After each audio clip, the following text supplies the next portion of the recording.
think people in science journalism have gone away from that term of balance. We've seen the destructive nature of sort of dueling experts and dueling scientists.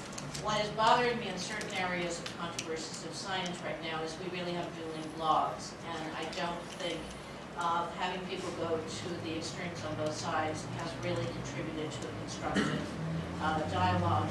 I don't think there's enough transparency in the blogosphere. Again, it's often hard to see how people are making a living, because we all know it is very hard to make a living from blogging. And I did respect and learn something from the difference between anonymity and pseudonymity. I think we know what it means, but I thought it was an interesting explanation of where there could be value perhaps in that.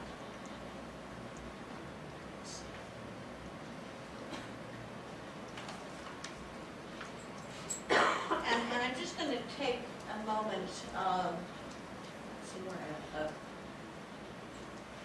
problem here is we can't see where we are. Go back then.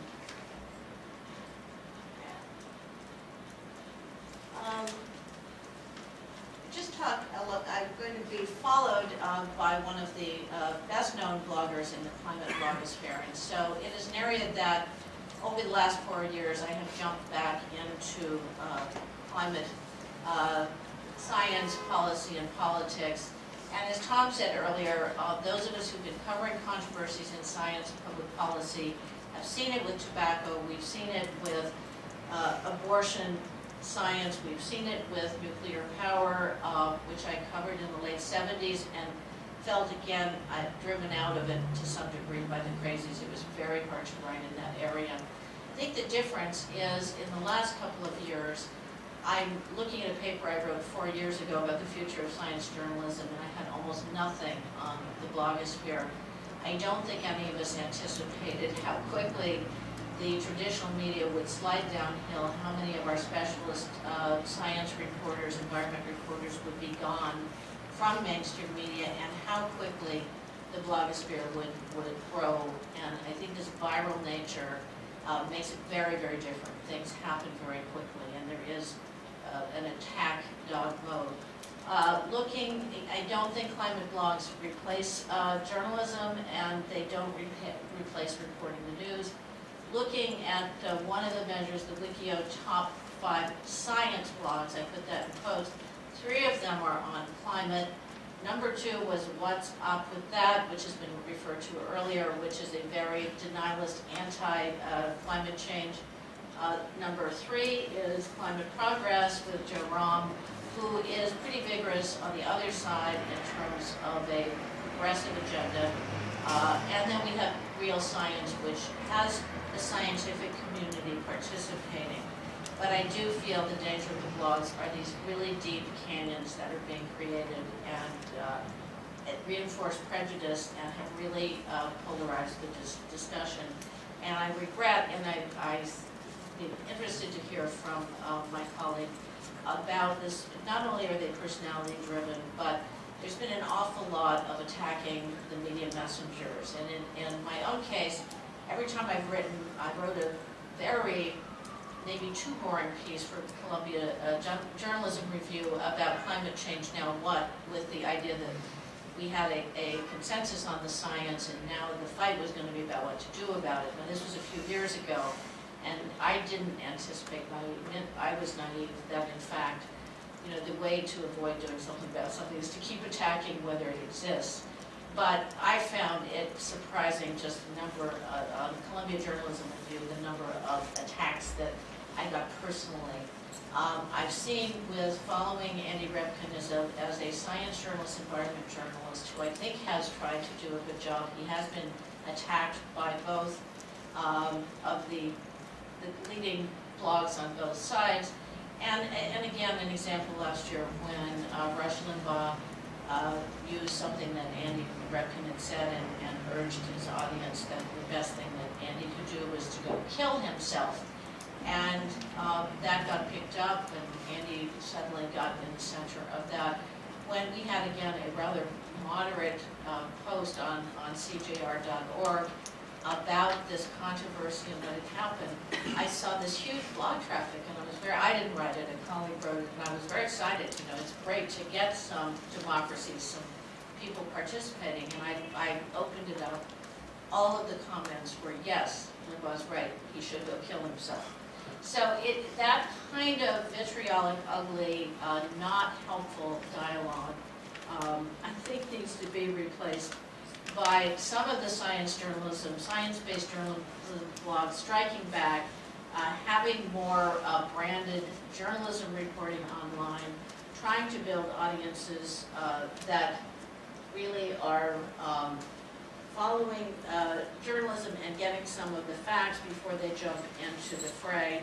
One of the two things mentioned earlier, I think there is a helpful idea that Chris Mooney mentioned about trying to see if we can, I hate the word tame, that just was so negative even though you're trying to make it positive. I think really curating, helping people, bringing groups and audiences together, and maybe judging some of these blogs. In the health world, Health News Review has attempted to do that with a kind of 0 to 5 star rating system. They stopped rating television because they were always getting 0 or 1 star, but they're still trying in that area. I think Columbia Journalism Review, the MIT Tracker, all of these have been trying to be media critics, and I think some of the aggregating sites can be very helpful for people to get a diversity of opinion. And I think one of the most hopeful things is really kind of a hybrid model.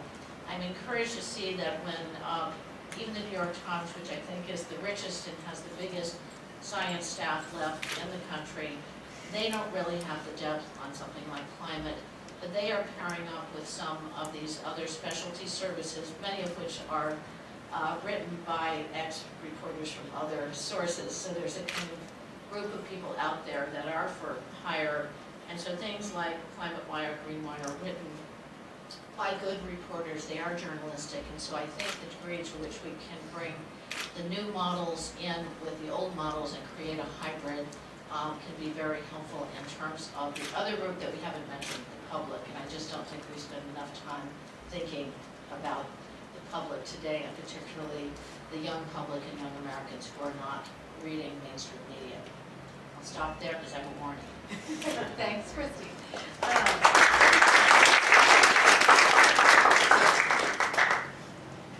Our final speaker this afternoon will be Joseph Romm.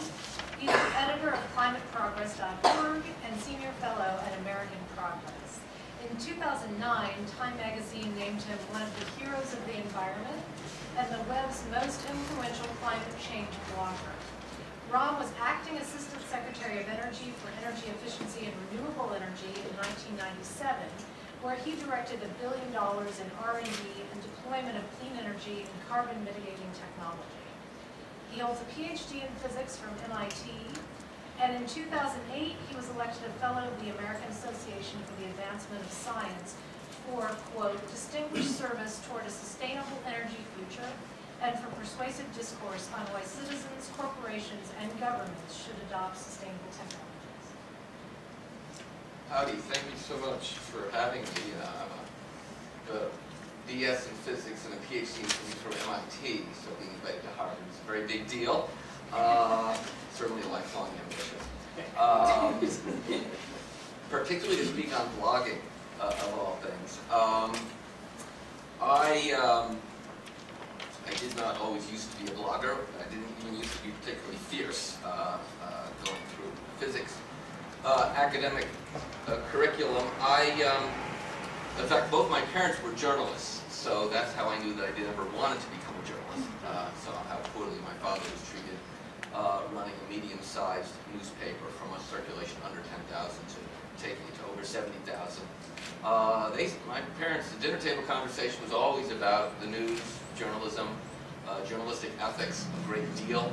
My father, as I recall, used to run panels at the American Society of Newspaper Editors meetings in Washington, D.C. on journalistic ethics.